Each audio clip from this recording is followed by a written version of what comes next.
안녕하세요. 기상캐스터 이설아입니다. 안녕하세요. 순천향대학교 부천병원 호흡기 알레르기 내과 장한수입니다. 이제 미세먼지는 전 국민의 관심사입니다. 그만큼 미세먼지가 우리 일상생활에 큰 영향을 끼치고 있는 거죠. 맞습니다. 그러나 많은 분들이 미세먼지가 심각하고 인체에 해롭다는 것은 알고 있지만 미세먼지에 어떻게 대처해야 하는지 잘 모르고 계신 것 같습니다. 그래서 오늘 이 시간에는 미세먼지가 무엇인지 그리고 어떻게 대응해야 하는지에 대해서 다뤄보겠습니다. 먼저 첫 번째 질문 드리겠습니다. 이 미세먼지는 암을 유발하는 발암 물질이라고 하는데 맞나요? 맞습니다. 세계보건기구에서 2013년에 미세먼지를 1군 발암물질로 지정했는데요. 1군 발암물질은 인체 발암성이 명백하게 확인된 물질을 말합니다. 여기서 발암물질에 노출된 총량이 중요한데요. 일반적으로 고농도 발암물질에 오래 노출되면 암 발생 확률이 높아질 수 있습니다. 두 번째 질문입니다. 이 미세먼지에 대응하기 위해서는 미세먼지 농도를 먼저 알아야 할 텐데요. 어디에서 농도를 확인할 수 있을까요? 일반적으로 시정거리가 짧으면 미세먼지 농도가 높은 경우가 많습니다만 날씨가 흐리거나 안개, 아지랑이 등이 낀 경우도 있으므로 하늘이 또렷이 보이지 않는다고 해서 반드시 미세먼지 농도가 높은 것은 아닙니다. 스마트폰 앱이나 인터넷으로 미세먼지 농도를 확인하는 것이 정확한 방법입니다. 스마트폰을 이용할 경우 우리 동네 대기질 앱을 설치하여 보다 손쉽게 확인할 수 있는데요. 구글 플레이 스토어나 앱 스토어에서 우리 동네 대기질을 검색하시면 됩니다. 인터넷으로 보려면 환경부에서 운영하는 에어코리아 정보를 활용하실 수 있습니다. 최근에는 애국 사이트를 통해 미세먼지 정보를 확인하시는 분들도 많으신데요. 아무래도 국가 측정망의 실제 측정값을 그대로 표시하는 우리 동네 대기질보다는 정확도가 낮습니다. 네, 그렇군요. 이 텔레비전의 기상 예보나 도심 전광판으로도 이 미세먼지 농도를 확인할 수 있다고 하니까 함께 참고하시면 좋겠습니다. 그럼 이어서 세 번째 질문 드리겠습니다. 이 미세먼지 농도가 높으면 가장 먼저 떠오르는 게 마스크인데요. 마스크는 언제 착용하는 게 좋을까요? 우선 미세먼지 농도를 확인하고 미세먼지 농도가 높을 경우 미세먼지 흡입량을 줄이기 위해 마스크를 착용하는 것이 좋습니다. 다만 무조건 마스크를 착용해야 한다는 것은 아니고 자신의 건강 상태를 고려하여 판단하면 되겠습니다. 우리나라에서는 미세먼지 농도가 세제곱미터당 81 마이크로그램 이상이거나 초미세먼지가 세제곱미터당 36 마이크로그램 이상인 경우를 나쁨으로 정하고 있습니다.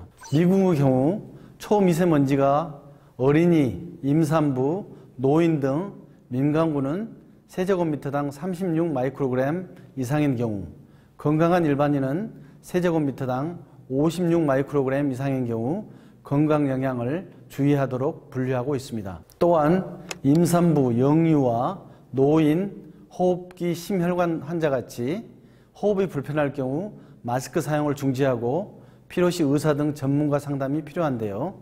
특히 의사 표현이 어려운 영아의 경우는 함부로 사용하는 것을 권장하지 않습니다. 이어지는 질문입니다. 이 마스크도 참 다양한 종류가 있는 걸로 알고 있는데요. 어떤 마스크를 써야 하는지 또 올바른 착용법은 무엇인지 설명해 주시죠. 미세먼지를 차단하기 위해서는 식품의약품안전처에서 인증을 받은 KF 마크가 있는 보건용 마스크를 착용하는 것이 좋습니다.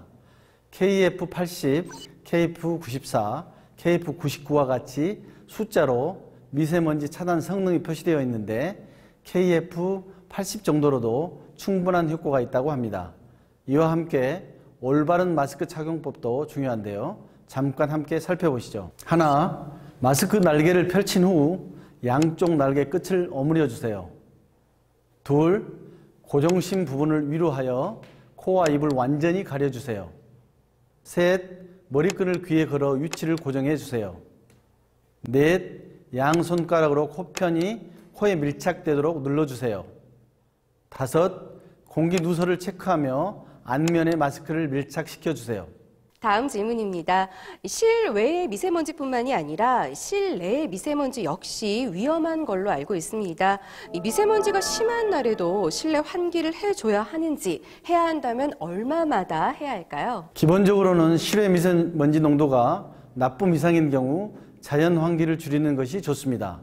그러나 가스를 이용한 조리 등은 실내 미세먼지를 순간적으로 악화시킬 수 있고 장기간 환기를 하지 않을 경우 이산화탄소가 축적되고 산소가 부족해져 공기가 탁해짐으로 최소한의 환기는 필요합니다. 환기 시에는 가급적 대기 오염도가 높은 도로 쪽이 아닌 다른 창문을 활용하고 환기 후 물청소를 해주는 것이 좋습니다. 미세먼지가 높은 날이라도 새벽이나 늦은 밤을 피해 하루 3번, 30분 정도는 환기를 하는 것이 좋습니다. 그래서 최근에는 이 공기청정기를 사용하는 가정이 많은데 이럴 경우에는 자연 환기가 따로 필요하진 않나요? 공기청정기를 가동할 경우 실내 미세먼지 농도를 낮출 수 있습니다.